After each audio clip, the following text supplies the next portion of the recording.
All right, folks, buckle up, because today we're heading into the most mysterious, the most confusing, most what in the heck am I signing part of buying a car, the finance office.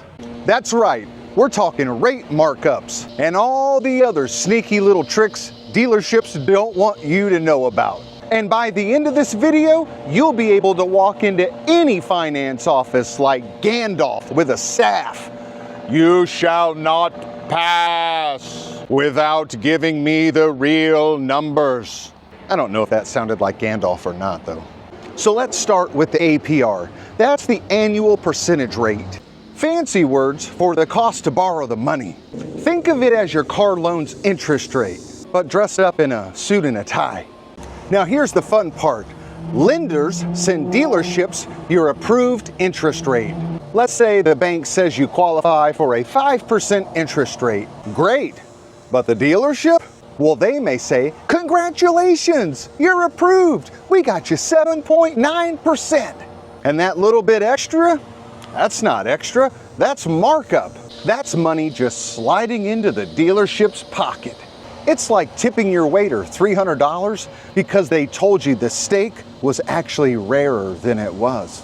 Now you may be asking yourself, but Smitty, is that legal? It's absolutely legal, but it's absolutely negotiable as well. See, the finance manager gets paid when you don't ask questions. I know this because I did it for almost 20 years of my career. The less you push back, the more that APR sticks. It's basically the Las Vegas of car buying, and the house usually always wins, unless you count cards. Or unless in this case, you ask them, what's the buy rate? That's the key phrase, the buy rate. That's the actual rate the bank offered you, and you have every right to ask for it.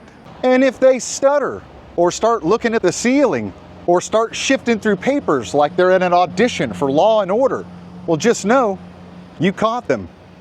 So now let's talk about the menu they bring you, and not the one with the Kung Pao chicken on it. Though honestly, that would make the paperwork in this office a hell of a lot more fun. I'm talking about the add-ons, paint sealant, window etching, dent protection, key replacement coverage, fabric guard, tire and wheel protection. Here's the truth, all of those things are 100% negotiable. Now the finance manager may say, yeah, but that's already included in the package. Yeah, well so are the fries at Five Guys, but you don't see me trying to pay $800 for ketchup. The only real exception is extended warranties. Most dealerships have to file a price with the state that they have to stick to. So you won't be able to negotiate an extended warranty policy at all, especially in the state of Florida. If one person pays $2,000 for that warranty, the other person is going to pay $2,000 as well. But you can always shop around and buy one later. So if they just keep pushing this $1,200 paint protection program, go ahead and offer them $200. They'll probably laugh at you, but at some point you'll meet in the middle. If you're really concerned about shiny paint, just go to AutoZone and buy a $20 bottle of wax and spend your Saturday with the children, a handful of rags. It'll be a great bonding experience. Now, the finance office has a good bag of tricks. They'll say things like, well, that interest rate's only good today. These protections are required by the bank. Or my personal favorite, everybody takes this package. Spoiler alert, none of those are true. The rate doesn't magically change at midnight like Cinderella's pumpkin. The bank doesn't care if you buy tire and wheel protection or a key policy. So trust me, not everybody takes the packages. If they did, the finance manager would be driving a Ferrari to work and not a Camry. And here's one I've seen so many times in my 20 years of doing finance for big new car dealerships. If the finance manager wants to close the door so you have more privacy, trust me, they care nothing about your privacy. They don't want anyone outside to hear what they're about to say. So if they tell you, hey, I'm gonna close this door so it's a little quieter, or so we have a little more privacy, tell them just to go ahead and leave it open. You're okay with that.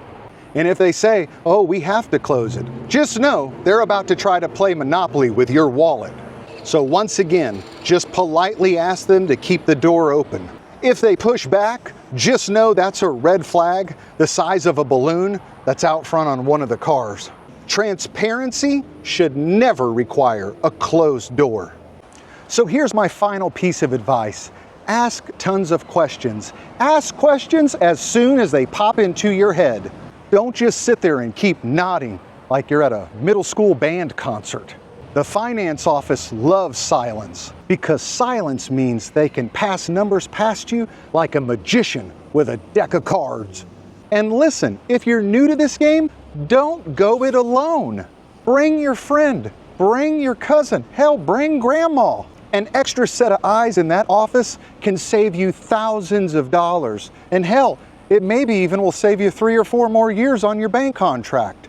Think of it like the gym. You always lift heavier weight when you got a spotter, and your spotter just may catch that $3,000 maintenance plan that's good for 2 years and 4 oil changes. So there you have it. The secrets of the finance office exposed, like a toupee on a windy day. Now you know what dealerships don't want you to know about APRs. And if you found this video helpful remotely, do me a favor and drop a like. Drop me a comment of your worst finance office experience. I would love to hear it. As always, thank you so much for taking the time to watch the video. I appreciate each and every one of you. So until next time, keep your interest rates low and your bullshit detector set on high. I'm here.